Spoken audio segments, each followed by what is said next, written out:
अगर पाकिस्तान के बस का होगा, पाकिस्तान जरूर लेगा और अमेरिका को फिर पाकिस्तान की जरूरत पड़ेगी। पाकिस्तान के इतने बड़े पाप माफ कर दिए अमेरिका ने। पर मैं बताता हूं, भारत को एक काम करना चाहिए। जब ये तुर्की से पाकिस्तान ले जाया जाएगा S-400, तो भारत कुछ ऐसा करे कि बीच में बर्बाद कर दे। ये पहुंचना नहीं चाहिए। S-400 पाकिस्तान नहीं पहुंचना चाहिए। बीच में सैबोटाज करो, इसमें मिसाइल मारो, स्पेशल फोर्सेस भेजो, नेवी से अटैक करवाओ, एयरफोर्स से जो करना है करो। बाद में तुर्की से माफी मांग लेंगे, बोलेंगे सॉरी गलती हो गई बॉस। आसपास जैसे हमने ब्रह्मोस के लिए भी तो बोला था सॉरी गलती से फायर वैसे करके खत्म करो इसको। पहुंचना नहीं चाहिए। यूरोप का यह फायदा है कि जब तक यूक्रेन लड़ रहा है रूस से, रूस को वहां पे रोका जा रहा है यूक्रेन के बॉर्डर पे, और पिछले 3 साल से तो यूक्रेन रोक ही रहा है। दूसरी चीज, अगर यूक्रेन गिरता है तो फिर गाज इनके ऊपर गिरेगी, जो कि यूक्रेन के पीछे। और यूक्रेन कहां है दोस्तों? यूक्रेन है ईस्टर्न यूरोप में। Ukraine is part of eastern Europe. तो अगर यूक्रेन गिरता है तो फिर रूस घुस जाएगा यूरोप के अंदर। यह चीज है, तो इसको फंड करते रहो। जहां तक बात यह है 22% 25% लोगों की जो ये कह रहे हैं कि नहीं साहब लड़ो लड़ो लड़ो, वही ज़ेलेंस्की की कॉन्स्टिट्यूएंसी। मेजर गौरव, उसी सर्वे में एक और बात सामने आई है कि बहुत सारे लोग कह रहे हैं कि अगर लड़ना भी है ना तो वैलेरी जालुजनी है, उनको ला दो सामने, इनको हटाओ। ये कह रहे हैं कि इसको हटाओ, अब ये नहीं चाहिए, वैलेरी जालुजनी को ला दो, वो पहले सेना संभाले हुए, वो कर लेंगे काम। देखिए साहब, साफ सीधी बात है, सेमर हर्ष एक बहुत बड़ा नाम है जियोपॉलिटिक्स का, बहुत बड़ा नाम है। सेमर हर्ष का आर्टिकल मैं रिक्वेस्ट करूंगा ऑडियंस से जाके देखिए, जिसमें सेमर हर्ष ने CIA की रिपोर्ट को कोट करा है और यह बोला है कि ज़ेलेंस्की पैसे खा गया। और ज़ेलेंस्की ने जितना इसको एड दिया था अमेरिका ने, पता नहीं आधा खाता है आधा पीछे डालता है। और ये और इसका मंत्रिमंडल सबसे करप्ट मंत्रिमंडल है। ये सेमर हर्ष की रिपोर्ट है। ये कुछ भी नहीं वहां बचा है। वहां डेमोक्रेसी की बात करते हैं, सारे पेपर्स बंद हैं, सारी पार्टीज बंद कर दी गई हैं, सब बैन है, सिर्फ ज़ेलेंस्की ज़ेलेंस्की ज़ेलेंस्की। तो ज़ेलेंस्की न सिर्फ वहां करप्शन की प्रतिमूर्ति बनते जा रहे हैं, बल्कि अपने घर में वहां पे लोग कहने लगे अब इनको हटाओ। ईरान के फोर्डो एटमी प्लांट पर हलचल, अगली खबर देखिए। ईरान में फोर्डो पर अमेरिका ने बॉम्ब गिराया था, आपको याद होगा, मिडनाइट हैमर। 22 जून को अमेरिका ने प्लांट पर किया था हमला। सैटेलाइट इमेज में मूवमेंट का खुलासा हुआ है। पहाड़ी के नीचे बुलडोजर, ट्रक वगैरह दिखे हैं। प्लांट के गेट पर निर्माण से जुड़ी मशीनें, जरा बिग वॉल पर दिखाइए इसको। और सर ये पिक्चर्स अगर आप लोग एक्सप्लेन कर पाएं, ये सैटेलाइट इमेज जरा इसको पूरे में दिखाइए। ये मेरे को यहाँ ब्रेकिंग नहीं, यहाँ पर आप पिक्चर डालिए। ये देखिए, ये फोर्डो खैर पहचान में नहीं आ रहा है, ये फोर्डो जैसा लग रहा है लेकिन है फोर्डो। अब ये फोर्डो जो है इसमें सब तो फूटा पड़ा है। यहाँ ट्रक बुलडोजर पहुंचने का मतलब क्या है सर?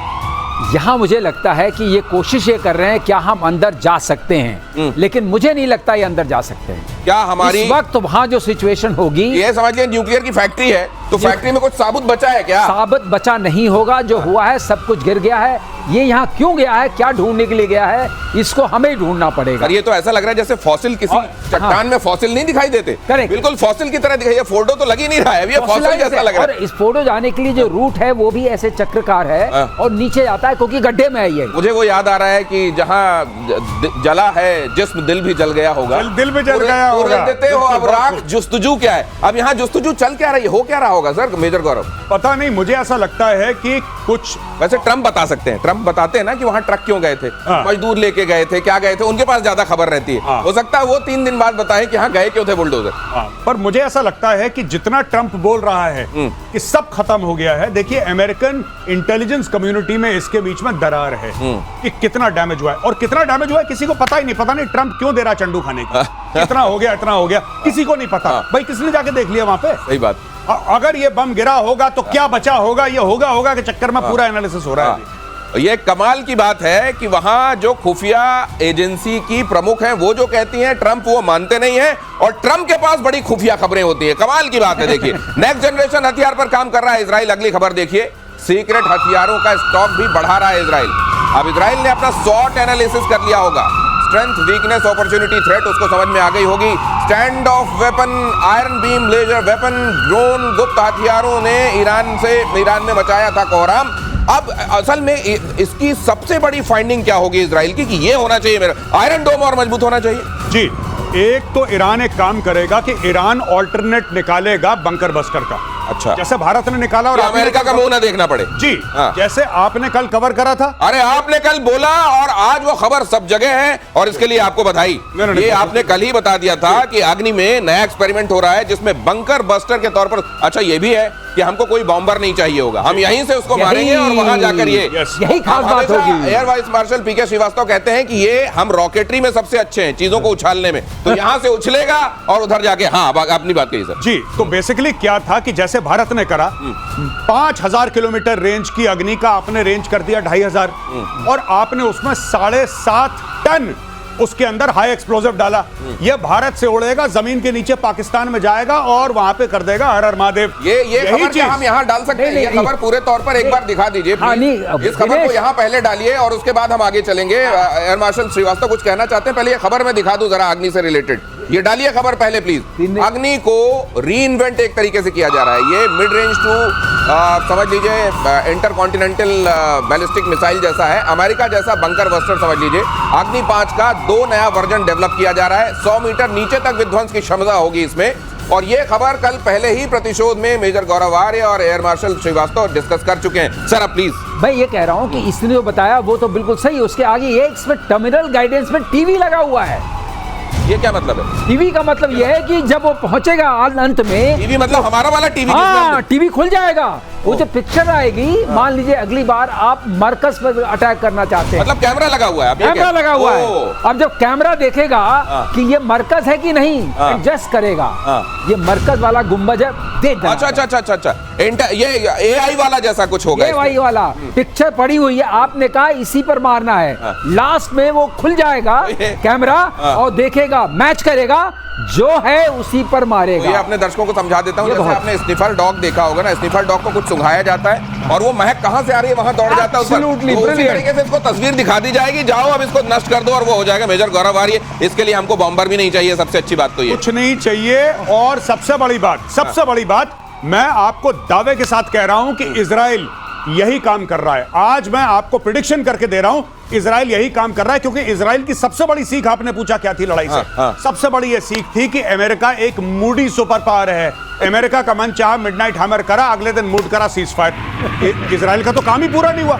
इजराइल का काम पूरा नहीं हुआ। अब इजराइल यही काम करेगा जो भारत कर रहा है। इजराइल अपनी बैलिस्टिक मिसाइल्स को रिपर्पस करेगा कि वो नीचे जाएं जमीन के और 300 फुट जाके ईरान का काम तमाम करें, उनके न्यूक्लियर प्लेटफॉर्म्स का।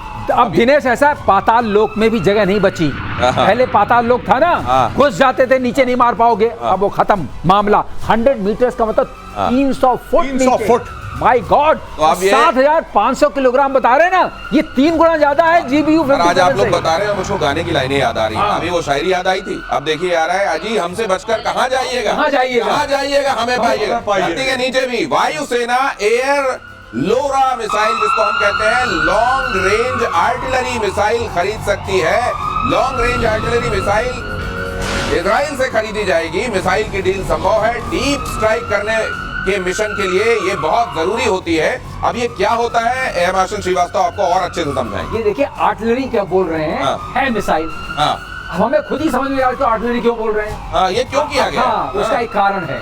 अगर आप MTCR वाले नहीं हैं, MTCR मतलब मिसाइल टेक्नोलॉजी कंट्रोल रेजिम में आपने साइन नहीं किया है। अच्छा, तो आप बनाइए मिसाइल का ये आर्टिलरी अब मैं बेच सकता हूँ, सामान कुछ, लेबल कुछ। तो ये इसके अंदर मारक क्षमता बहुत ज्यादा है। समझ लीजिए जैसे आप वो देखते हैं ना सोडा का विज्ञापन, सोडा वाला विज्ञापन एक्चुअली किसका विज्ञापन होता है आपको मालूम होता है। इसी तरीके से यहाँ नाम बदल गया है कि भाई हम तो बना ही नहीं रहे मिसाइल, हम तो आर्टिलरी बना रहे हैं। बहुत अच्छी बात है। 450 किलो है इसके अंदर। अच्छा, वो जो मारक वाली चीज कहते हैं 400-500 किलोमीटर तक जाके मार देती। Air to air. अच्छा, एयर टू ग्राउंड जाएगी। अच्छा, ग्राउंड जाएगी, क्योंकि बहुत, मैंने आपको बताया था ना, इंटरसेप्टर मिसाइल जो जाती है इंटरसेप्ट करने के लिए, उसमें जरा एक्सप्लोजिव कम होता है। अच्छा, 10 किलो 20 किलो। और जो नीचे मारती है उसमें 400 किलो 500 किलो। अच्छा, 1000 किलो। जैसे ये वाली GBU, वो समझ लीजिए कि जैसे 3 से 3 टकराता है, जो नष्ट करता है ना इंटरसेप्टर वाली, वो उसमें बस इसको नष्ट करना हवा में, उसमें ज्यादा बारूद नहीं चाहिए।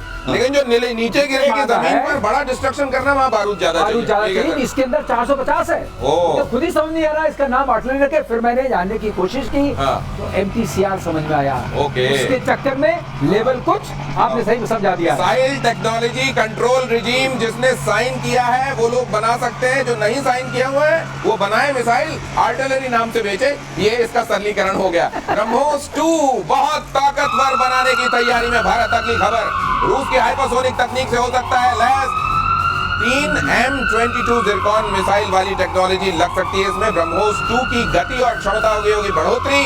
भारत रूस मिलकर बना रहे हैं क्रूज मिसाइल ब्रह्मोस 2। अब ये क्या है मेजर गौरव, ये तो मैं एयर मार्शल श्रीवास्तव से जानूंगा, लेकिन अब ये जिरकॉन वाला जो दहशत है वो इसमें हुआ करेगी जी। तो अभी ब्रह्मोस का ये चक्कर है कि जो ब्रह्मोस एरोस्पेस कंपनी है वो कह रही है कि एक इसकी मारक क्षमता और होनी चाहिए। अच्छा। यानी कि अगर 300 किलोमीटर तक मार रही है तो 800-900 तक मारेगी।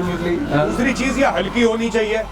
तीसरी चीज इसकी गति जो है, अभी जो 3 टाइम्स स्पीड ऑफ साउंड है वो 7 टाइम्स 8 टाइम्स स्पीड, यानी कि ये मिसाइल बिल्कुल शेषनाग आप समझ लीजिए। एक बार गया तो गया। अच्छा, nobody has any answer। देखिए ना, मैंने वही बात बोली थी, जब पाकिस्तान को पता था कि ब्रह्मोस फायर है। ऐसी बात नहीं कि पाकिस्तान को पता नहीं लगा, पर पता लगने के बाद वो ऐसे देख रहे थे जैसे आप लोग हमारा प्रोग्राम प्रतिशोध देख रहे हैं। देख रहे थे बस पाकिस्तान ये आ रहा है, अच्छा आ गया, वेरी गुड, ये चक्कर है। तो पाकिस्तान देख रहा था, अब पाकिस्तान और तेजी से देखेगा। लेकिन ये जो बनेगा खतरनाक, और ब्रह्मोस को 4 सुखोई के ऊपर टंगेंगे। अभी एक टंगता है 1 सिंगल, अब ये 4 टंगेंगे सुखोई के नीचे और फिर इससे मारा जाएगा। एक चीज और बता दें, बहुत जानने वाली थी, आखिरकार हम इंडिजिनस कैसे बनाएंगे। हम पहले ये रैम जेट, एक बार हमने कहा था रैम रैम और स्क्रैम, ये सुपर कंबस्टिव रैम है। उसका रैम का फायदा ये होता है कि इंजन के तो कोई वो नहीं है, टरबाइन वगैरह नहीं, तो हल्का होता है। ये हाइपरसोनिक स्पीड देता है, ये हमारी अपनी क्षमता है डीआरडीओ की। अब ये मार पड़ेगी, पहले से ज्यादा पड़ेगी और पहले से तेजी से पड़ेगी, ये समझ लीजिए। और दुनिया में हाइपरसोनिक मिसाइल बनाने की होड़ चल रही है। चीन बना रहा है PL-17 और PL-21 air to air missile. चीन को काउंटर करने के लिए अमेरिका ने AIM-260 पर काम शुरू कर दिया है और भारत ने रूसी R-37 मिसाइल पर दांव लगाया है। अनुराग श्रीवास्तव, मतलब समझाइए जल्दी से इसका। तीनों ही एक ही रेंज के हैं और उसमें ज्यादा स्पीड R-37 की है। अच्छा, इसका मैक हायर है। अच्छा, और रेंज इसकी वही 300-350 किलोमीटर के आसपास तीनों की है। ओके। तो मारक क्षमता में और जो पेलोड कैरी करेंगे तीनों मोर और लेस बराबर हैं, क्योंकि एक दूसरे को देख के बनाए गए हैं। R-37 जल्दी पहुंचेगी, इसलिए आप समझ सकते हैं हमने क्यों दांव लगाया उस पर। हमने जो इधर दांव लगाया, पाकिस्तान किस पे दांव लगा रहा है वो भी देख लीजिए। लगातार दांव लगा रहा है। ये मिसाइल का वंदे भारत है। अच्छा, ये वाला मिसाइल का वंदे भारत, बिल्कुल समय से 2 मिनट पहले। अब जरा अगली खबर देख लीजिए। दांव लगाने की बात हो रही है, भारत रशियन मिसाइल पर दांव R-37 पर लगा रहा है। अगली खबर देखिए, पाकिस्तान किस पर दांव लगा रहा है। जेल में बंद आतंकी हाफिज सईद कर रहा है रैलियां। मेजर गौरव आर्य आपको हर दिन प्रतिशोध में बताते हैं कि जिसको जेल में होना चाहिए वो दंदनाते हुए पाकिस्तान में जगह जगह घूम रहा है। बेटे तलहा पर के कंधे का सहारा लेता हुआ दिखाई दिया हाफिज। तस्वीर में लश्कर कमांडर सैफुल्लाह कसूरी के साथ दिखाई दे रहा है, लेकिन बेहद बीमार नजर आ रहा है हाफिज। लेकिन उसने अगली पीढ़ी तैयार कर दी है आतंकवादियों की। ये देखिए, हाफिज सईद अपने बेटे तलहा के साथ, कसूरी भी दिखाई दे रहा है, लेकिन इसमें हाफिज सईद बीमार बहुत दिखाई दे रहा है। लेकिन साहब, जिसको या तो दुनिया में नहीं होना चाहिए, सीखों के पीछे होना चाहिए, पाकिस्तान उसको जगह जगह घुमा रहा है, पर्यटन करा रहा है जी। और पाकिस्तान खुला करवा रहा है। मैं आपको बता रहा हूँ, पाकिस्तान में बहुत बड़ा हीरो है ये। कई भारतवासी इस मामले से बड़े कंफ्यूज हैं कि साहब वो तो आतंकवादी है, पाकिस्तान उसको क्यों हीरो। ओ भाई, हीरो है उनके लिए हीरो है, उनके लिए बहुत बड़ा आदमी है। उनके लिए ऐसा है कि आसमान से कोई फरिश्ता उतर के आया है। हाफिज सईद बहुत बड़ा आदमी है भाई पाकिस्तान के लिए। और मैं एक और बात कहता हूँ, जो इंडिया में जिसकी भी रिस्पॉन्सिबिलिटी है या नहीं भी है, एक बात मैं क्लियर कट बताना चाहता हूँ, हाफिज सईद बीमार है। अगर हाफिज सईद किसी अस्पताल में मर गया तो हमारा बहुत बड़ा नुकसान है। इस आदमी ने भारत में इतना खून बहाया है, इतने लोगों के घर बर्बाद करे हैं। ये चैन की मौत नहीं मरना चाहिए हाफिज सईद चैन की मौत ना मरे, बहुत बड़ा हमारे लिए लॉस हो जाएगा अगर इस चैन की मौत मरता है हाफिज सईद और ताला सईद, राइट। और वो मसूरी जो भी है, जो भी उसका नाम है, जो कसूरी मसूरी जो भी है, ये सबको ये दहशत होनी चाहिए कि कभी भी अननोन गनमैन आ सकते हैं और तुम्हें ठोक सकते हैं। ये चैन की नींद है, ये खुलेआम दंदना रहा है यहाँ पे 26/11 करने वाला। इसके नाम की 2 सुपारी मैं तो कह रहा हूँ पाकिस्तान के अंदर बोलो, जो हाफिज सईद को काटेगा, जो हाफिज सईद का सर लेकर आएगा, 500 करोड़ रुपए, भारत की सिटीजनशिप, पूरा परिवार के साथ दिल्ली में आओ, जिंदगी भर तक तुम्हारा खर्चा और 500 करोड़ रुपए तुम्हें दिए। मैं बता रहा हूं पाकिस्तानी ऐसा दौड़ा दौड़ा के मारेंगे।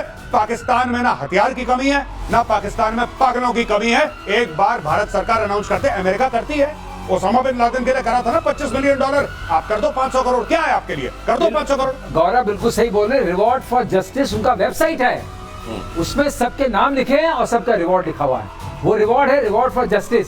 मगर मैं गौरव, जो आपने कहा उसको मैं सरलीकरण करूं, अब मैं सरलीकरण करता हूं कि नया दूल्हा तैयार हुआ है, बाजा बजाने का टाइम आ गया है। ये नया दूल्हा, जो ये दूल्हा बहुत पुराना है, नहीं, और नहीं, दूल्हे को बीच में ताला नहीं, लेकिन इसको बीच बीच में जेल दिखाने भी ले जाते हैं। क्या ये सही साहब, दुनिया भर में कहा हुआ हमने, तो आइए आज जरा जेल भी टहल लीजिए, थोड़ा वहां की कुछ पिक्चर्स भी हम बाहर कर देंगे। बिल्कुल साहब, ये मैं बता रहा हूं, इसका कहीं आते जाते बाहर कहीं आता होगा ये।